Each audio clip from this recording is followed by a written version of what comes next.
Muchísimas gracias a todas por estar aquí. Soy Soledad Gutiérrez, directora artística de Centro Centro, y hoy estamos en uno de esos momentos que a mí me hacen especial ilusión, y es cuando nos encontramos con artistas participantes de los diferentes proyectos del centro que nos van a contar su trabajo. En este caso tenemos a Sean Lynch, artista, académico, escritor, también responsable de una residencia en Irlanda, en la que han colaborado pues, gente muy cercana a nosotros, entre ellos, pues, por ejemplo, David Bestué, o también Catalina ha colaborado con él en una publicación, que tiene una obra en la exposición comisariada por Catalina Lozano, Ganar, perdiendo.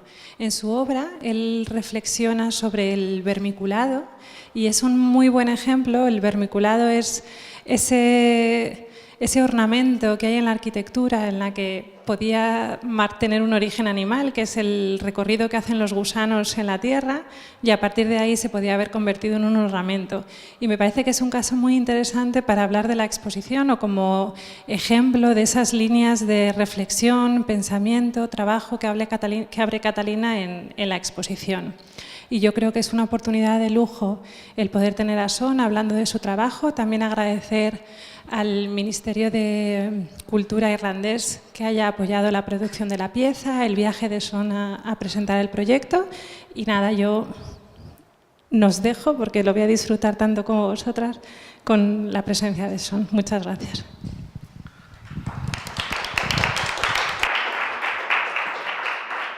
Good evening, everybody. I hope the sound is okay, and if whoever needs the headphones, I'm very happy to be here. This is my first time in Madrid. I've spent the day walking around the city with my friend Jorge Satori. We discovered many things, all of them more exciting than the last thing we saw, and we didn't get into any trouble with anybody during the day. I'm going to talk a little bit. I'm very happy to be in the exhibition of Catalina Lozano's. It was one of the joys to tour the show this morning and see how professionally it's installed and mediated. It's also an incredibly engaging thematic and a sense of discovery in terms of her curatorial ethos and research. And I guess I'm trying to think a little bit of the talk tonight in a similar manner, that in terms of how, you know, I'm in my early 40s now. I've done exhibitions in different places at different times, and you start understanding exhibitions as a way of checking in with an audience or checking in with a public at different particular times in different particular places in relationship to thought patterns or things that occur in the studio. And I think this is a very particular way of doing things, rather than considering exhibitions to be, in some sense, monuments in relationship to artistic practices. Instead, the show here is for 4 months. So it's like for 4 months, artists get the opportunity to give a sensibility of a certain thought they have at a certain time and share that. And in that spirit of being dialogical and in many ways riffing off some of the ideas Catalina and I have worked on over the last couple of years, I'm going to present some of the material that I presented in the exhibition as a starting point, and then point to other situations or other scenarios that are active within my own research that point to certain forms of urban allegory, I think is the term. This is not an encyclopedic knowledge of everything that happens in a city. Instead, they're flashpoints or very particular situations that I think are worth sharing for my own subjectivity and the places I engage with and the scenarios I've been able to find out about over the last few years. In that sense, it's your job to fill in the gaps, you know. I'm hoping that some of the material I present tonight will have a synergy or a relationship with some thoughts that you have yourselves around the shape of the city. And that's how communities start, right? That's how people begin to think together and form an impulse to change the places we have around us or to understand the value of them at large. Whoever asks the best question at the end of the talk tonight or gives the worst insult towards me will get a free copy of Catalina's book. I have 5 copies here, so that's 5 potential insults I'm looking for at the end of the talk tonight. Also, you can come up later on and we can have a discussion about one. Is that okay? That kind of sets the scene a little bit. Some of the material I'll show tonight comes from being on the road and doing exhibitions and sharing this material with other people who then reciprocate and point out other scenarios that might be similar or have a relationship.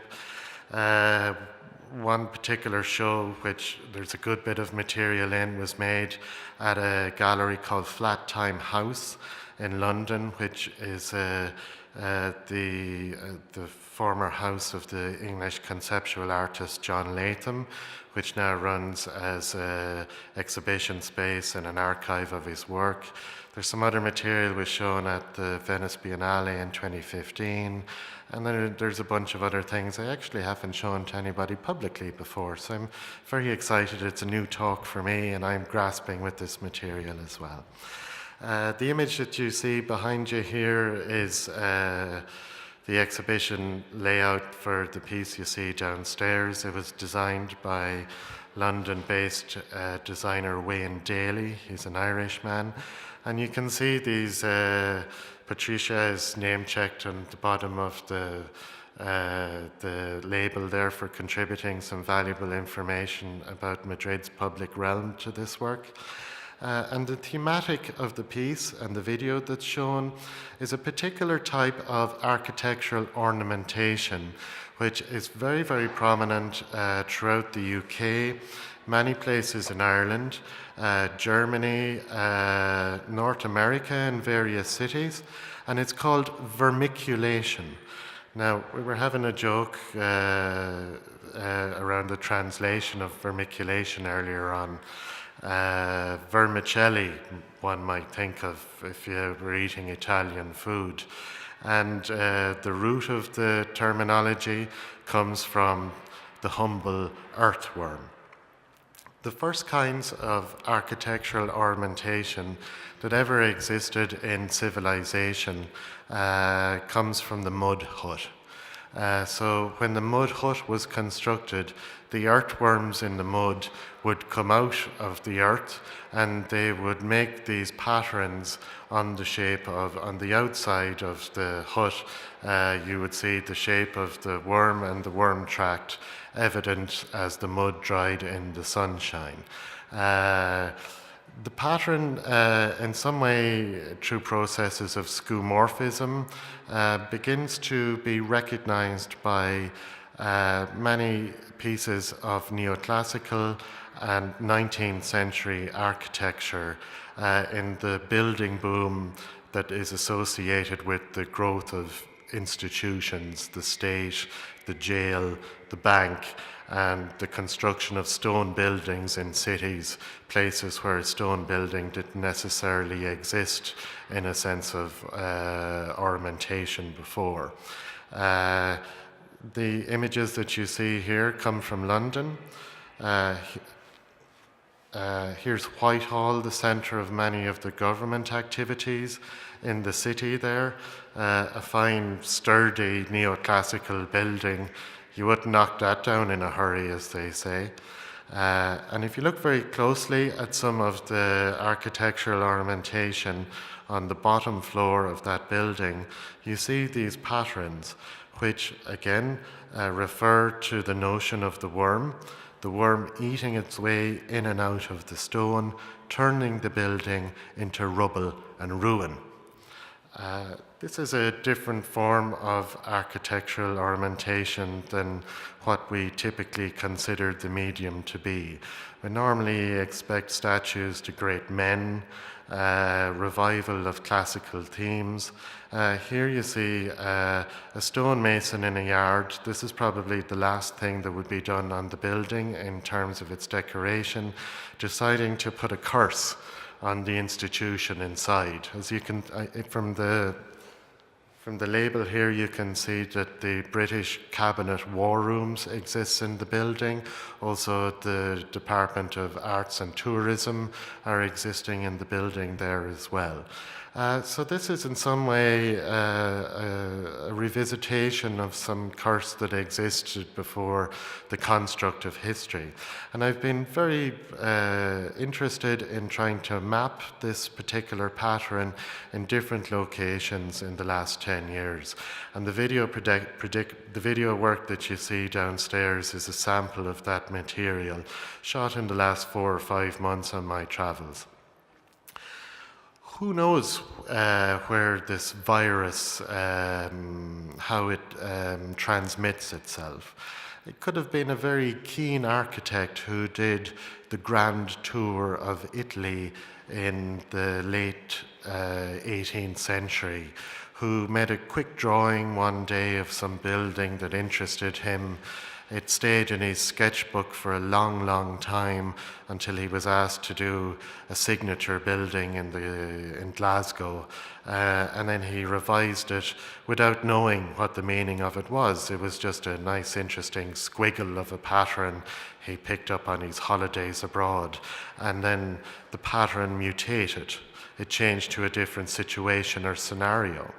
It might have been the head stone carver involved in an architectural project who decided it was a form of artisan revenge upon the architects who were involved, showing him drawings and plans and schemata every day. He could walk away from the building knowing he had cursed it, that it would always fall back into rubble and ruin. All that's built will fall back into dust, he said, as he wiped his hands and walked off the site.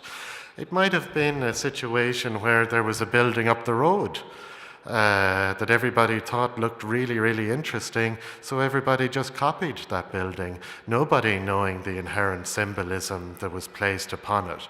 That's very typical of how a virus might mutate and change. Give a couple of examples of situations of where this architectural pattern is embedded now. Here's off of Trafalgar Square in London. Anytime you want to go down to Buckingham Palace and meet the Queen, one has to challenge themselves to go under these vermiculated blocks that you see in between the capitals there. Very dangerous thing in my mind to drive a car underneath those columns. They could symbolically collapse at any moment in time. If any of you are fond of attending the Institute of Contemporary Art nearby, here's some panels on the front of their facade, vermiculated again. The worm has appeared on that site. This is the Renwick Museum in Washington, D.C. It's about 600 yards away from the entranceway into the White House. The vermiculated pattern there had to be repaired in the 1970s because the stone itself did begin to decay and rot. They had used inadequate sandstone from a quarry outside of Washington, D.C. They replaced the stone with a synthetic form of stone that once again had to be replaced in the early 1990s. This is the only example I've seen of this pattern requiring the scaffold to deal with it. Perhaps this is a sign of the future of symbolism and how it might grow into a physicality into the world we inhabit. That's something I'm going to talk about a little bit later on. Here's the Irish Stock Exchange at Anglesey Street in Dublin. You can see here the pattern is a little bit more aggressive and rustic. I wonder, would it have been a wise thing if the inhabitants of the building, which was a bank building in the 1860s, was turned into the Irish Stock Exchange in 1966, if they were aware of the curse that had been placed on the movement of stocks in and out of Ireland before the crash of 2008. Again, already forms of iconography exist on the site. One can look in the window and see the graph going up and down, but their architectural awareness of this particular place maybe needs more enhancing. Perhaps that curse could have avoided the carefree speculation that the country exposed itself to for 10 years before the crash. One of the interesting things that the writer Kirsten Ross, who wrote that incredible book, The Emergence of Social Space, linking the poet Arthur Rimbaud to the Paris Commune and developing an understanding of a kind of neo-Marxism of spatiality around Paris at the time that might be a way for us to understand the relevance of urbanity and our involvements in it nowadays. She speaks about a very particular time in the 19th century when art schools and places of schools of ornamentation everywhere in every shape and size of city were blossoming at the time. As you well know from the urban fabric of Madrid, many of people who came out of art colleges at that time didn't become fine artists. They became involved in the world of the artisan and got to work beautifying cities here in Madrid and elsewhere. And that's a very particular time that also spurred on many of the situations I'm pointing out here, that almost an excess of artists who were drawn into the urban realm. And I want to follow on from the piece around vermiculation to show you a video I've made in Vancouver in 2016, which thinks about that role of artisanship in what I view a more contemporary situation in terms of the pressures of how artists have to identify to their urban surroundings. I was very particularly interested in the Emily Carr University of Art in a transition phase between them leaving a city centre location that they had been in for 35 years, which had now become heavily gentrified, i.e. there was no need for an art college there. The art college should be moved to another area of the city in need of gentrification. So as this instrumentalization of art education was going on the location, this video follows up a speculative scheme that in somehow is related to notions of art and entrepreneurship, or getting your work out there. The video is 7 minutes long and has Spanish subtitles because of Catalina Lozano's intervention into it. So shall I play that?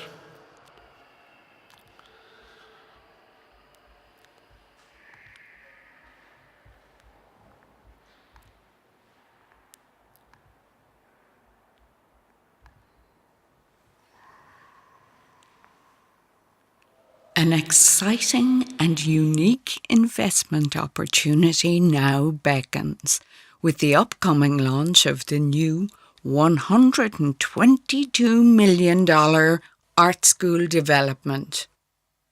Having outgrown its home in the city centre, a state-of-the-art facility is rising up on the Great Northern Way campus, offering an expansive and progressive vision for education, creating a high-profile district and epicentre for excellence and innovation in visual arts, media arts and design. How can you make money out of this? Well, first of all, slow down. This is no ordinary pitch aimed to only benefit feisty investment types interested in the short term, or culture vultures looking to pick the bones of creativity clean. Instead, you need to close your eyes and dream. Dream about what the future will look like. Dream about how your contribution today will not only fill your pocket in years to come, but also enrich the quality of life of kindred souls. Chairs, stools, tables that sculptures have been made upon, surfaces where sketches and experiments in colour were born, instead of being dumped during the university's transition, will be moved to a secure storage facility. Your initial investment will pay to conserve the furniture in an out-of-town depot. With many other art schools worldwide now finding new synergies and upgrading their facilities, we'll acquire their leftover furniture too. Then, when the time is right, we'll release these special and by then unique objects to the vintage market. According to surveys, many students of today's art schools keep working hard, get lucky breaks and opportunities, and find paid jobs in the creative industries and such. Others remain free spirits and remember art college as a time of joyous experimentation in the studio and beyond. The objects we now safekeep will, in the future, help them all acknowledge those formative years, that wonderful painting elective, that time of pouring plaster into a mould and excitedly taking it apart to see the result, that seminar when they knew they had now outgrown any of the advice lecturers were liberally dispensing. Our special range will be made available at prominent furniture showrooms in premium locations throughout the Western world to evoke those heady days. Some of today's colleges still pride themselves on their critical studies and art theory departments. Our product range will have a place for such exploratory thoughts. English conceptual artist John Latham, known for his complex and elaborate theories, labelled institutional education as the mental furniture industry. By this he meant that school is just a way of filling our minds with conventional facts and methods, all the time deferring and refusing the possibility of a radical act. So, as you imagine sitting down on one of these chairs in 40 years' time, think about all the social conditioning we will have to face between now and then.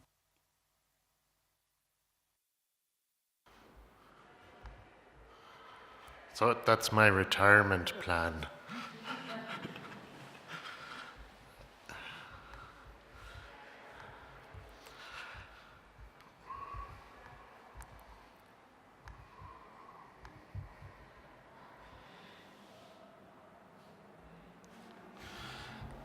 I kind of want to continue talking about this notion of mark making that the video points at, and in some sense you can understand an attempt at instrumentalization on my behalf. You know, I'm getting a little older, I do need a retirement plan. I've worked in a lot of college situations for a period of time and seen some extraordinarily interesting furniture in those scenarios. I joke a little bit about this, but of course I would like to dream that I could have a showroom like this in 30 or 40 years' time. Here's another image of the future in Dublin, 1922. The great stained glass artist Harry Clarke, who dies very young because he worked in his studio all the time and inhaled too much lead. This is a drawing he did called The Last Hour of the Night. Dublin after the Civil War was a broken place. They got an architect in called Harry Abercrombie to make a design for the building of the city. The plan was partially adapted and was still the city plan up until the 1970s. Think about Clanbrassil Street, for example. That was part of the master plan of motorways running in and out of the city that was never fully realised. And this was the front cover for the plan. So he suggested a demonic figure who would burn all the city buildings on one side. You can see it touching a Georgian block on the other side and it all falling down. For me, it was a really incredible image of Clarke's. Much of his work is like this. He was asked to represent Ireland at the League of Nations. The stained glass pieces he produced for that showed all the bowsies and Gurriers. Gurrier is the Irish word for the French word guerrier, a warrior. A gurrier in Ireland is a street warrior, someone who hangs out on the street all day looking for trouble. Showed the gurriers, the bowsies and prostitutes all around Dublin, made these incredible images of their everyday life and sent them to Geneva to represent Ireland. The Irish government censored him, stored the works for 40 years, and after he died sent his wife the bill for the storage of the work. He's an incredibly important artist in the national history, and this piece in some way that I produced around him was to stop this image being an archival image. I wanted it to live again on the street and become part of the city. So on the central platform of Dublin on O'Connell Street, I made a metal box and I put the Harry Clarke image in there for it to live again beside the city that inspired it and made his decisions around how representing it. The kind of thematic of containment and communication is also relevant in another work that was presented at Flat Time House in 2015. This is a newspaper page from the Evening Standard, which is the free newspaper in London. People read it on the tube going from work in the evening time. And it's an article about British Telecom, who at the time decided to do a transition in their telephone boxes from them being coin operated into having to purchase a prepaid card. I'm sure this also happened here and everywhere. A prepaid card that you would put into the slot, and then you would make a telephone call on the credit you had acquired on the card. The first article is about the repairmen who got used to dealing with how these telephone boxes were vandalized in terms of people trying to empty coins out of them. If you've got a slot in a telephone machine, you can imagine how many things would be put into that as well. So they've had to change their rhetoric and their outlook around how to repair telephone boxes in the region. But something I was very particularly interested in was British Telecom's travelling museum that they had established at the time, which can people read that? Shall I read it a little? Yeah? I can do it from here. The best word British Telecom have managed to find to describe what some people do to their public telephones is vandalism. But that's not really adequate. But how do you describe the act of meticulously... What's it saying? Coating an entire payphone coating in quickset in concrete, or incinerating all plastic parts with a butane lighter until they resemble some form of alien life form? Or what about emptying 100-weight bag of flour into a box and then moving it all around the moving parts?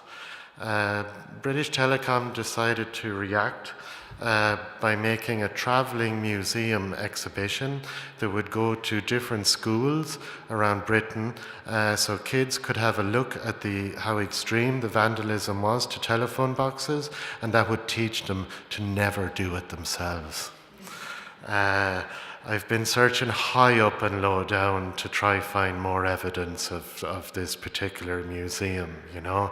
You can imagine the conversation in the corporate boardroom of British Telecom in the 80s and the outreach, you know. If we can show the kids the most extreme examples of vandalism, that will definitely dull their ideas about what they could do to the public realm.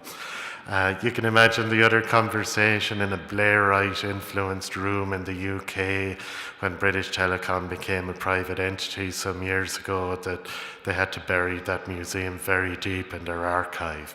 So I'm working hard on maybe making an exhibition based on this someday, or alternatively, these telephone boxes I'm sure are out there in former employees' backyards, or there might be a cultural value to think about them once again. In some sense, that joy about the notion of vandalism and destruction of the public realm is something that's been discovered and understood in terms of art circles for a long time. I also think of the great social anarchist Colin Ward, that beautiful book he made called Street Work. He speaks a lot about cases of vandalism and the sensibilities behind it. Vandalism from below. There's also vandalism from above, as we all know. And I think there's an area of research for me to still discover. And it happens in certain times, you know. So the 80s is interesting in the UK. In Ireland, it takes normally 10 years for things that happen in England to happen in Ireland. So by the time I'm a kid growing up in Ireland, people have become an expert in smashing things up outside. Maybe there's different time periods in the cities that you know that this process has been exaggerated as well. Someone I think a lot about in this regard is the Romanian artist Daniel Noor. Daniel has been making a project called Art Book for about 10 or 12 years now, where he has the joy of finding everything anew. Every situation in the city is a thrill for him, or that's the character he has when he goes out with his plastic bag and collects every piece of rubbish on the side of the road and on the footpath. Sometimes he takes bus journeys out of town, has his camcorder with him, and the joy he has when he opens up the camcorder to see all the rubbish thrown on the edge of the motorway. Everything is a history to tell. Everything got there because it had a movement. It touched different people, their stories, their lives.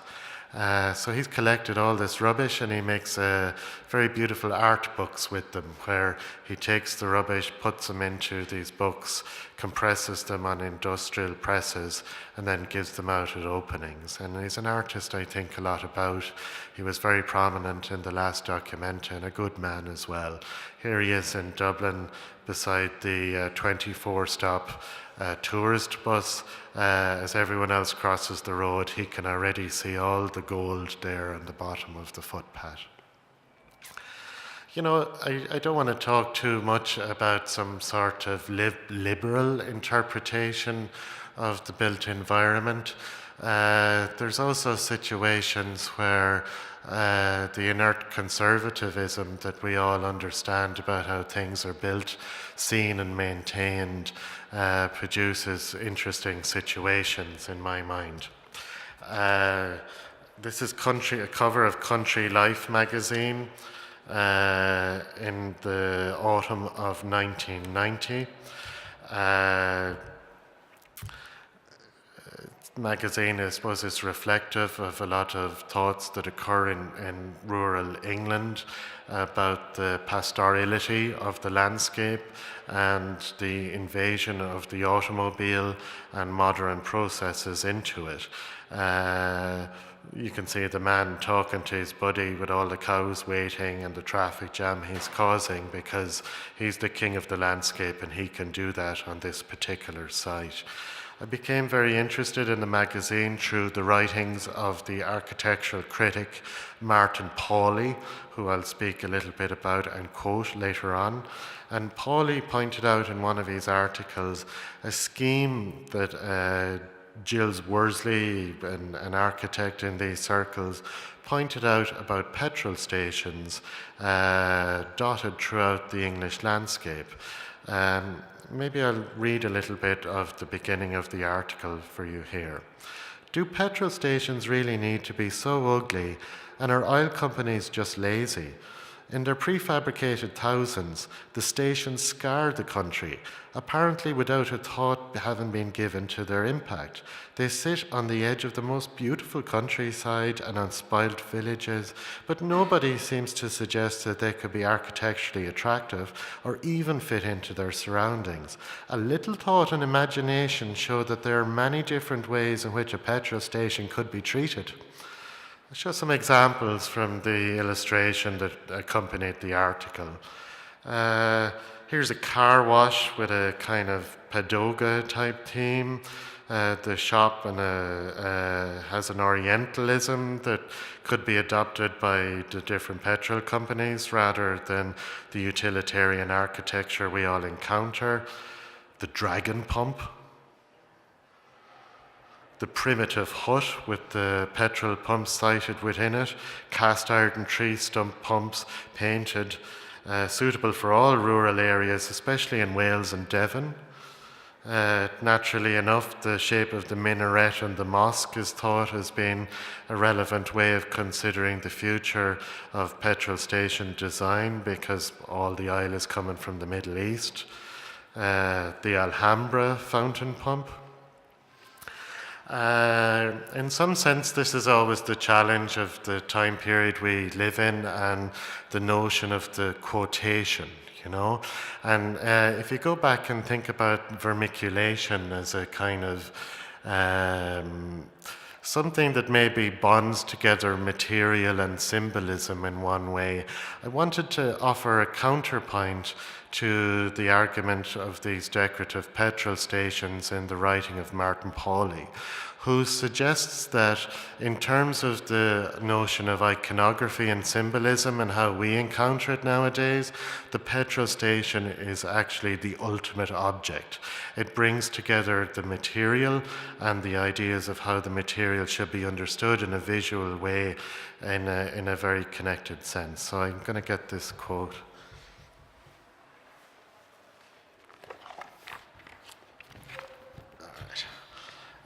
The book, which I really think is a very important book from Pauly, is called Terminal Architecture. And he's looking at the growth of London and the development of high-rise buildings there in the 1960s, which he suggests have actually become obsolete because the real situations are the terminal architecture on the edge of the cities. Airports, yes, distribution centres and everything else that goes with it. An expanded form of how we think about urbanity, I guess. All modern petrol stations are deceptively simple in appearance, but in fact are sophisticated three-dimensional structures. For years they have evaded the anti-technological virus of architecture by drawing on the design resources of the motor industry and the huge material base of plastics derived from petroleum, their parent fuel. Like icebergs, most of the bulk of a petrol station is invisible, typically taking the form of 60,000 litres of petrol and oil in tanks underneath the ground. Above these tanks is a paved forecourt with pumps, canopies, car washes, monoliths, that's the totem poles with the petrol prices on them, and small shops. It is this upstairs-downstairs configuration that makes it relatively easy to update the top sides of a petrol station with a new look, like a car body on a chassis. The difference is that not only are most forecourt pieces in a petrol station made entirely of plastic, which in turn is made from petroleum, which is the product that the oil company sells. In this sense, the petrol station is the perfect example of Saint-Exupéry's observation that every machine will lose its identity in function. Structure and merchandise both come from the same source. It is as though a home with central gas heating was actually made out of gas. A petrol station is a piece of chemical magic made out of space, energy, and information, and nothing else.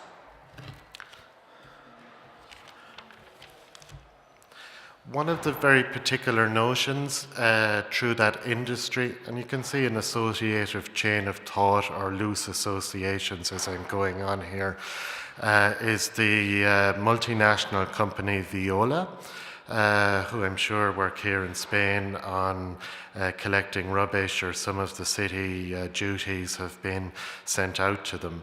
They came up with a scheme 5 years ago that in the road sweepings that they would collect from motorways and different roads around the city, that they would take that through a chemical process to extract platinum from the road sweepings, platinum that comes from catalytic converters in cars.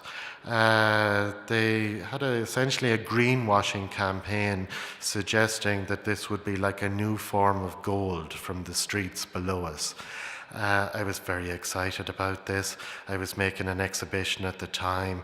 I thought that would be a fantastic thing to collect loads of road sweepings and distill some platinum ore from that, have it in a show. Sounds like art, right? Or modalities of art that we've encountered in the last 15 years, until I got a telephone call through to the guy in the depot where they were doing this stuff. And he told me nobody was doing it there. That was just some PR stunt by one of these companies, and I needn't worry about doing that kind of thing. The closest I think I've got to maybe evoking that situation was in an exhibition in London in 2017. This is the doors of a Jaguar XJ car mounted on the wall there. The piece makes reference to a particular incident that occurred in the centre of London in September time in 2013. Then a gentleman called Martin Lindsay, who owned a tiling company and lived in Essex, had driven from Essex into the centre of London that day for several business meetings. He parked his Jaguar car on Cheapside in the centre of the city, went for his meetings, and came back to see several people looking at the side of his car. One of them turned around to him and said, "I don't know what the guy who owns this car is going to think of that." Martin Lindsay turned around and said, "I am the guy who owns that car." What you see here is a recreation of what happened on that day.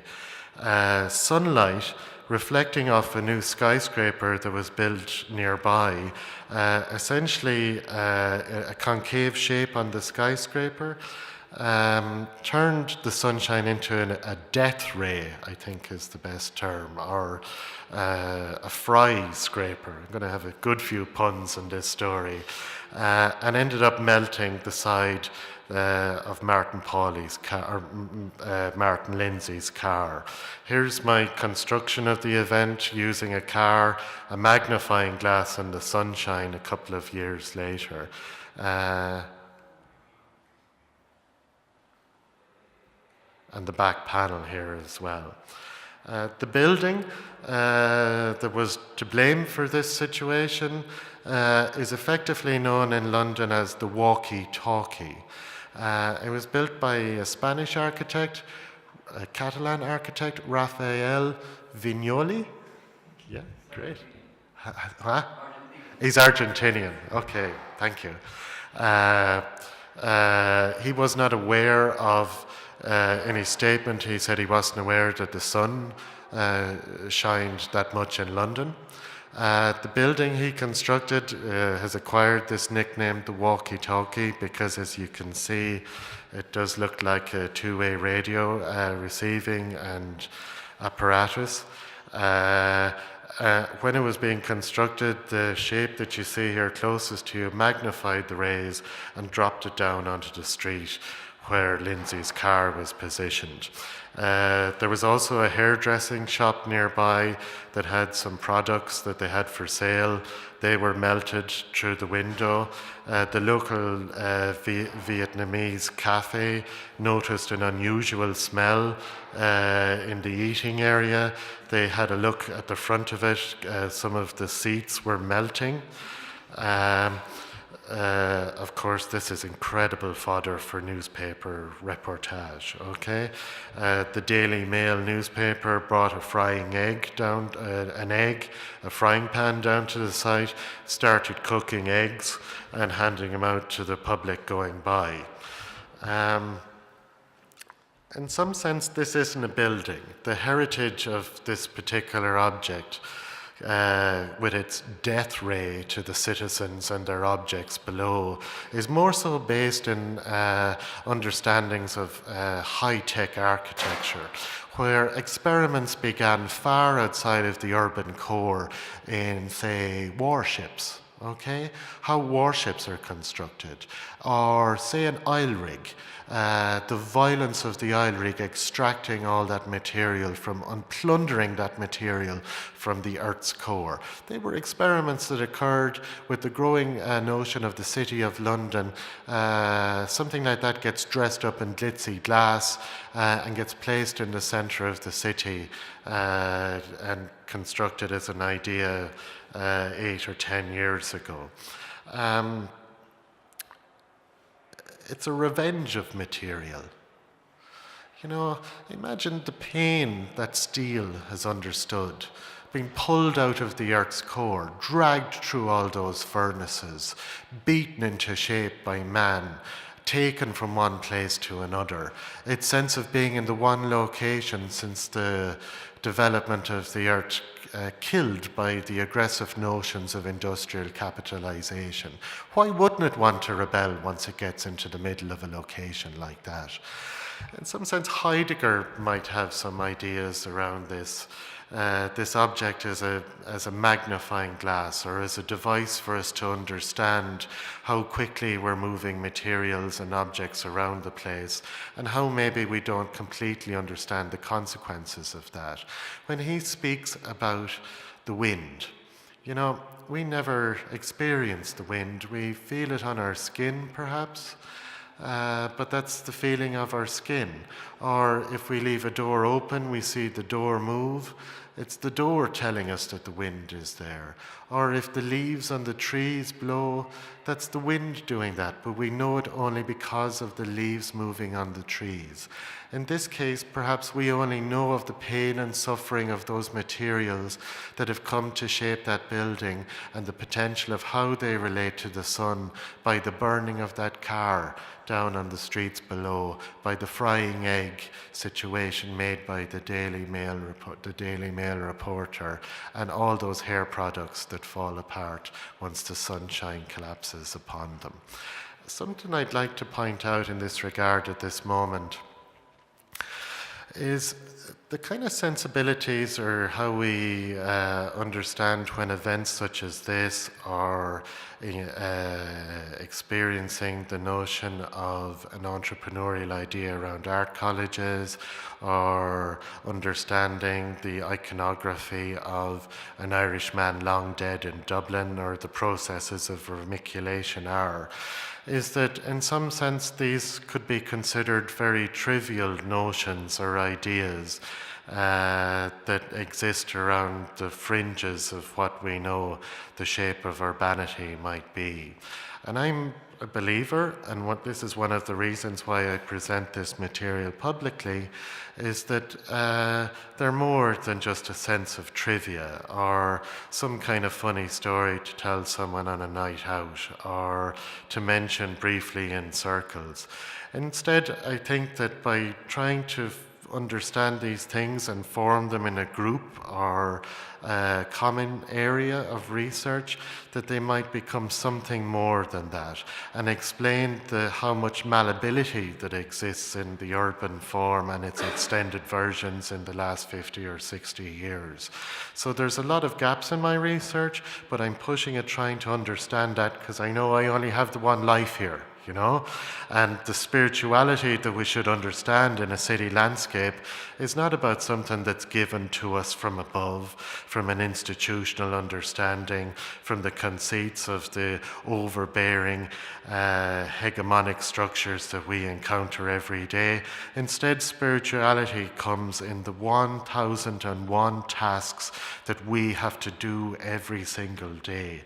And situations like this are flashpoints in that scenario. Henri Lefebvre speaks a lot about these notions, of course, in the production of space.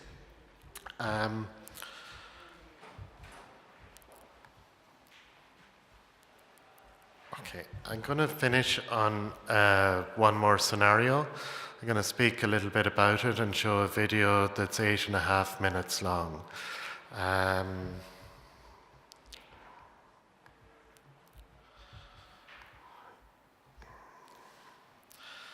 When I was a kid, I grew up watching the television programs of a guy called Eddie Lenihan. He was on children's TV at like 4 o'clock in the afternoon. He had 2 seasons of a program called 10-Minute Tales. The program, he's a folklorist. He travels throughout the southwest of Ireland, collecting stories from, well, old people up a country lane way is the stereotype, okay? So he would arrive in with the tape recorder, he'd turn it on, he'd let them talk all the old stories that they would tell over the fireplace for the first day. He'd return on the second morning with the tape recorder, turn it on again, and listen to all the nice stories with an interesting beginning, an entertaining middle, and a satisfactory end. And then he'd come back the third day, and it might be likely that these old folk begin to run out of stories. And instead, what was committed to tape were situations that didn't have synchronized narrative in how we normally explain and communicate things to each other. Instead, they could be fragments from history that could not be sequenced into a clear beginning, middle, and end. I remember telling him telling me he recorded a 95-year-old woman in Ballyseedy outside of Tralee talking about the Great Ballyseedy Massacre. She was a 7-year-old child having to take the body parts and put them into the horse and cart to be taken away. How can that story be told into something that has a tidy ending? But for him, he gave that woman the chance to talk about it and committed, so those scenarios could be told and explained. And the purposes of any ethnographical exercise, as I'm sure you'd agree. Predictably enough, with material like that in his oeuvre, he wasn't a big hit on children's television. The programs would begin with him a good distance away from the camera telling a story. By the end of the 10 minutes, he was up at the very front of the camera shouting and roaring in very animated ways with an ending that nobody had ever expected at the start. The TV program was cancelled. It wasn't quite the format of puppetry and who was big at the time? I think it was before SpongeBob SquarePants, but there was equivalence. And he appeared again in the media in 1999 because he led a campaign to save a fairy bush that was in danger of being steamrolled over by a European Union funded motorway that was going to change the landscape in this location. In his research on the Irish fairies, he discovered very particular things. They're not 2 feet tall and have gentle wings like a Disney fairy. They're instead about 5 foot tall, aggressive looking characters that you don't want to really talk to or encounter in the landscape. They had several transportation systems. Megalithic structures acted as subway stations for them into an underground passages that they could appear from one place to another. They had fairy paths which are populating the land above. Nobody ever dared to build a house on a fairy path back in the day. If you did, you had a lot of poltergeist activity in your front room. The only way of dealing with that was to open the front window and a back window in your house so the fairies could travel through without wrecking your sitting room and your kitchen every evening. And then finally, fairy bushes, the meeting places for fairies. A whitethorn bush was thought most appropriate up on top of a landscape. Eddie discovered that one of these bushes was going to be destroyed. He led a campaign against the motorway on the basis that once the motorway was in place and the bush would no longer be there, fairies would take their revenge out on the road and many motorists would be killed because of their great anger. It got picked up by CNN and the New York Times, and he managed to change the direction of the motorway around the bush. I'm going to show you the video now, which is 6 years on, with the second phase of the motorway construction going on. A little bit of a mention, a little bit more context about fairy culture. That exists because of Ireland as a colony. You know, nobody knew what happened to that man who had a stroke. It must have been the fairies who took his mind. Anyone who got sick, they had a bad encounter one time in a field with the fairies. So the kind of demonic value of that culture and its relationship to that landscape in some way doesn't lie in waiting because it's a belief system that's relevant to how we live our lives today, but instead it's a relic, the same as the vermiculation or some of the stories I'm showing you tonight, to throw back into the notion of contemporary progress. And I think as a cultural activity, that's a very important thing to know about and activate in all our lives. Is that all right? Any questions about the fairies at this stage? I mean, it's one of the great failings of art. It can never fully represent a catastrophe, but at least we can try. And I think Eddie's pointing towards that in this video.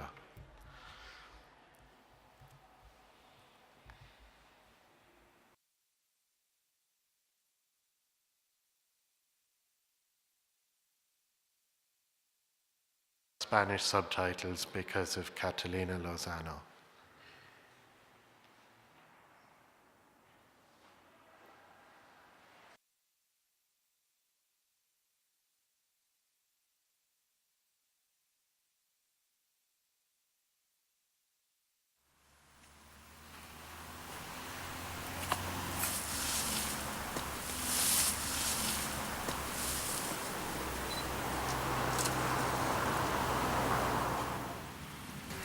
For 23 years I was working in Limerick, and twice a day, going from Crusheen to Limerick and Limerick back to Crusheen, I used to pass this place here.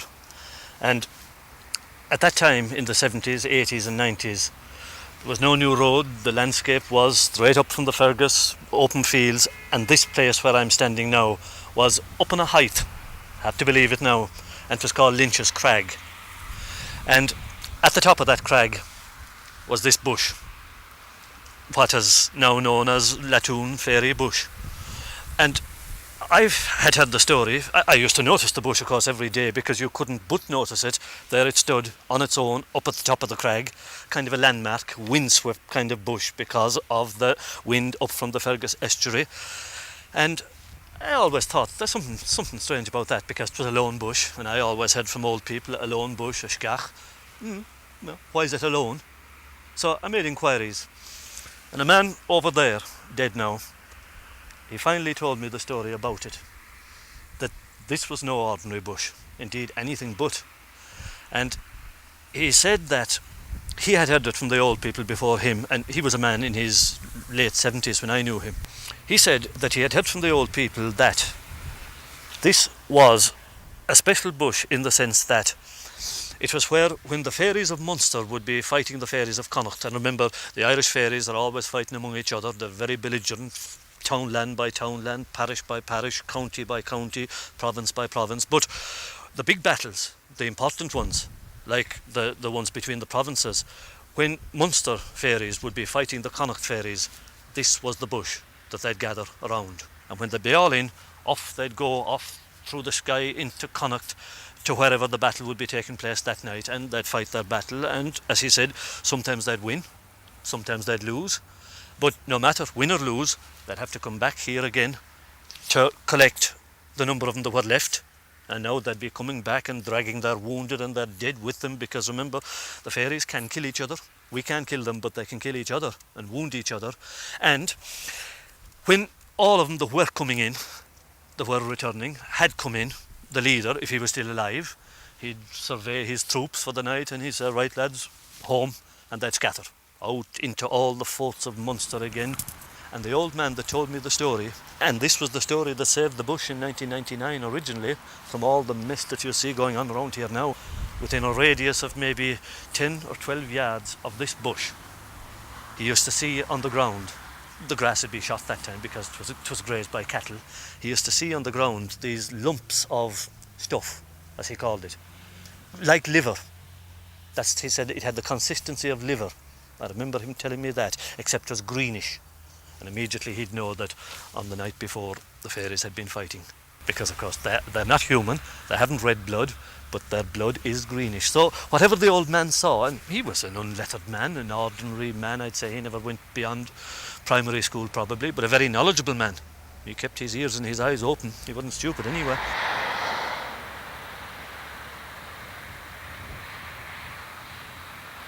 And I noticed something going on here, at this very corner. And I wondered, yes, what's that? They were rooting. There was a big digger here and they were rooting the surface. So I said, yes, I was in a hurry at the time into Limerick to get to school, but when I was coming home that evening, I stopped. And I got out and I looked around, and one of the engineers with the hat came over to me, and I said to her, what's happening here? Now, it didn't click with me that, of course, this was the way that the NS bypass was coming. But for whatever reason, I said, are you building houses or something here? And no, she said, the road is coming up here. Now, lovely woman she was, very obliging, talked to me and all the rest of it. No, she said, the road is coming up here. And I said to her, what's going to happen to the bush? And she said, what bush? I pointed it out to her. Look, there it is below there.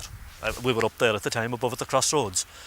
And, she was very sympathetic, but you could see that the road was going to go ahead because they knew nothing about any bush. And for them, a bush is a bush. And I wrote into the Clare Champion, and then I contacted Clare FM, and Pat Kenny's show picked it up, and then the New York Times reporter in Dublin picked it up from the Pat Kenny show, and he came down here. I remember him well. Jim Clarity was his name.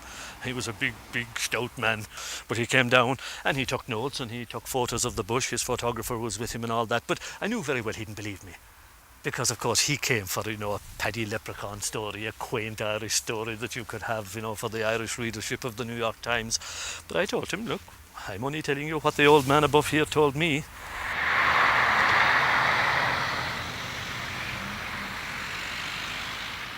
They put the road around it. Not around it. In fairness, they just landscaped it into the side of the road, as you see there. They just didn't interfere with it, which they could have, and they didn't. Now, here we are, 7 years later, and look where we are. And here is the bush, right in the track of a road coming up there behind it. Now, I don't know why, because there is one road, there is another monstrosity of a bank, like a railway embankment there on our left. And here is the bush, but behind it is what looks to me like a road being cut right up. And here it is, look at the tracks coming right outside the palisade. What are they going doing? You don't interfere with a fairy bush, you don't interfere with a fort, and you don't interfere with a fairy path, if you have any sense. And who wants to bring the lads and what they can do on yourself? Because what chance have you against them when you can't see them and they can see you? If this was demolished in the morning, everybody would say, oh Lord, wasn't it a terrible pity, and Lord, why didn't we do something? But meanwhile the bush would be lying there going rotten. It'd be too late. And what I'd be afraid of, and this of course is the part that people would laugh at, what about the motorists that would have to pass here afterwards? What about them? This is not a bush that should be bulldozed lightly, just for the sake of a road. Just look, we'll always have roads, and the more roads we'll have, the faster we'll go. To get to where? To another traffic jam down the road, or to get to our bloody cafe to have our cappuccinos, or what? To talk nonsense with our friends through our mobile phone, blah, blah, blah, blah. But you lose the stories that mean something, that can tell you something about life. We'll always be going someplace. And look, in the end of all, where do most people go? No place.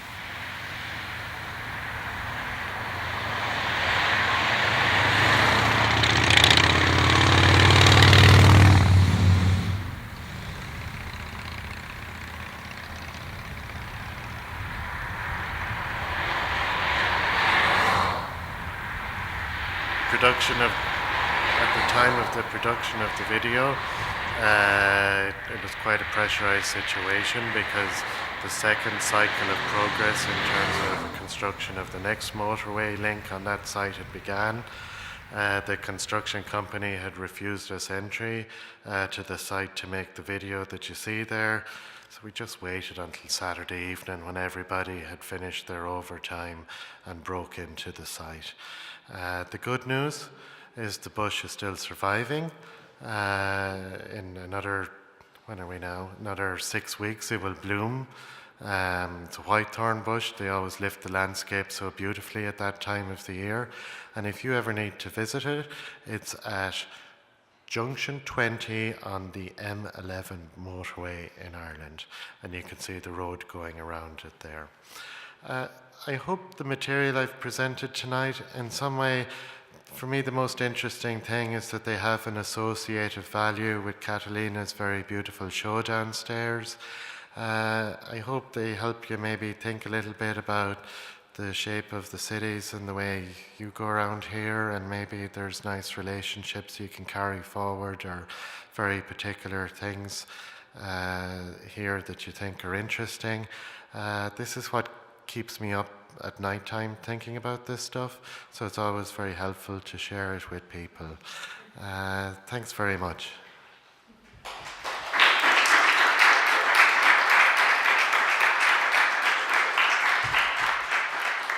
So remember, it's free books for insults time.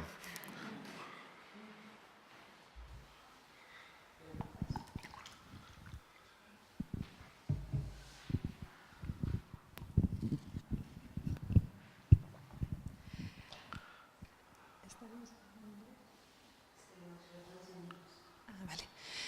Hay una cosa... no, there is... Vale. Okay, all right, exciting. Okay, go on. ¿Ahora? ¿Lo escuchas bien? Prueba, prueba. Great. Okay. Una de las cosas que, volviendo al vermiculado y al inicio de la charla, una de las imágenes que a mí me llama mucho la atención es la imagen del albañil o del obrero haciendo el... Sorry. Do I... It's great. Yeah, I got it now. Sorry, Soledad. Yeah. No, volviendo al principio de la presentación, cuando se recuperan las imágenes, ¿no?, en torno al vermiculado y sale uno de los obreros haciendo el patrón o reproduciendo la imagen, hay algo que, bueno, que esto es una especie de fantasía, ¿no?, con la que compartíamos con Patricia Esquivias cuando hablábamos del vermiculado en los diferentes edificios, que casi fuera un patrón de transmisión, no de arquitectos o no de un conocimiento de arquitectura, sino que fuera todo lo contrario, ¿no?, un conocimiento de albañilería, que fueran los propios albañiles los que uno a uno transmiten su técnica y su conocimiento de cómo se hace, y que sea una cosa como mucho más humana, ¿no?, casi ver partes del cuerpo que nosotros decíamos que casi se podían identificar. Y me parecía también bonito, ¿no?, el cambiar esa jerarquía en los patrones de transmisión, no el conocimiento elevado y tan respetado de la modernidad hacia la figura del arquitecto, sino pensar en esa gente que lo construye y que físicamente lo hace, y me parecía relevante en esa imagen, ¿no?, el ver la transformación de la piedra. Yeah, that's great. Well, there's a, first of all, everything's okay, we can keep talking. First of all, there's that incredibly romantic notion with stone carving that when you knock a little bit of stone off another stone, you're the first person to see that surface in the world. So in an Irish context, the book that talks a lot about this notion is called Stone Mad. It's a very romantic book about the culture of stone carving by a man called Seamus Murphy in Cork. Everybody has a nickname on the site. Everybody gets to drink beer at 11 o'clock in the morning time because it's such thirsty work, stone carving. And then, of course, there's the incredible pathos with all the carvers around the city when they see the first concrete truck rolling in. Then they know their days are finished with. I certainly think the evocation of artisan craft in the city is something that's probably institutionalized into the world of heritage or conservation so much nowadays. I have a very particular research path in terms of that, Soledad. I did a project in Oxford, in the Museum of Modern Art in Oxford 4 or 5 years ago now, about two Irish stone carvers called John and James O'Shea, who their histories are very unknown. They were born sometime in either the 1820s or the 1830s. They might have met an Italian craftsman in Ireland who was involved in the construction of churches after the Catholic Emancipation Act of 1829, shook him down and took his tools. And they appeared as fully formed stone carvers in Oxford by the late 1850s, with free rein to carve whatever they wanted on the front of the most prominent museum building being constructed in the British Empire at that time. John Ruskin, the Victorian art critic, gave them that role because he thought he wanted to evoke the notion of the medieval craftsman and the freedom that they would have and how they would sit at the town hall with all the other figures. And what O'Shea ended up doing with that was he carved a monkey on the front of the building, and everybody protested because no one believed in Charles Darwin at the time, you know. And he got thrown off the job. He came back and he made a load of other illicit carvings all over Oxford with an incredible amount of referentiality in regards to the oral traditions of stone carving. Loads of this stuff hadn't even been written down yet, you know. There was no need to, because you could pass it down to the next person who was going to continue to stone carve. And the modality of modernism killed that off, as we all know. So that has been the way into it for me, to understand that the social mobility of the 19th century allowed situations like that to occur for much of the artisan community of that time, that they could start not even with nothing, they could start with half nothing, you know. There weren't even working class kids, you know. There was no working class in Ireland at that time to speak of. They survived a potato famine and ended up being the die-on of attention in Victorian Britain, you know. They were paid 20 euros a day for their work, needless to say, but they could do whatever they wanted in the public realm. Imagine that with artists nowadays. You can do whatever you want for that public sculpture there. Just get it done, you know? So, again, these kinds of comparisons are useful in terms of thinking about the constrictions that we have to encounter nowadays, and how there was other freedoms, other possibilities for people to act in public that have become less, even though, you know, this is part of the technocracy maybe we encounter nowadays, yeah.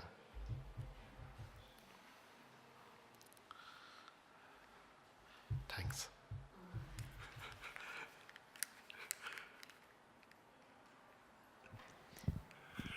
You said you went around with Jorge today. Yeah. So I was wondering, what kind of things did you pick up on your walk? Like. Okay, great. That's a nice question. I'm only not even here. It's my first time in Madrid, I should explain. So I'm understanding the city through David Bestui. Okay, because I know his work quite well, and I've been around him when he's been making pieces, and he's an incredibly important artist for a place like this, or a country like this, or a continent like this to have, because you can go to so many other cities and places where things are not spoken of in the way that he's able to understand the built environment. So I'm still at the stage of channeling my inner David, and when I am able to do that, then the city might reveal itself in small parts, I think. Okay, so I just want to compliment that fella as much as I can. We saw his exhibition today as well. Yeah, his 2 exhibitions.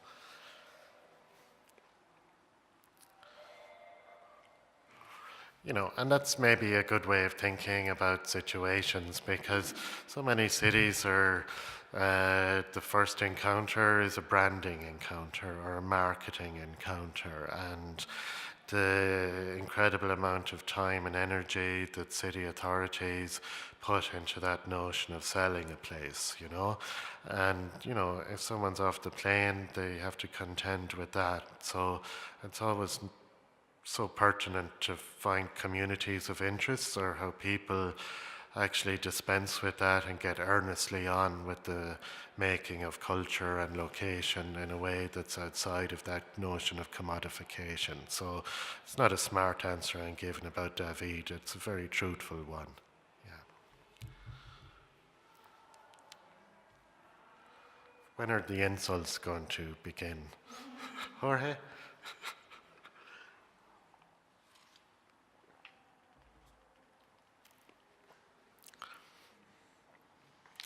Okay, you're happy with that, so great.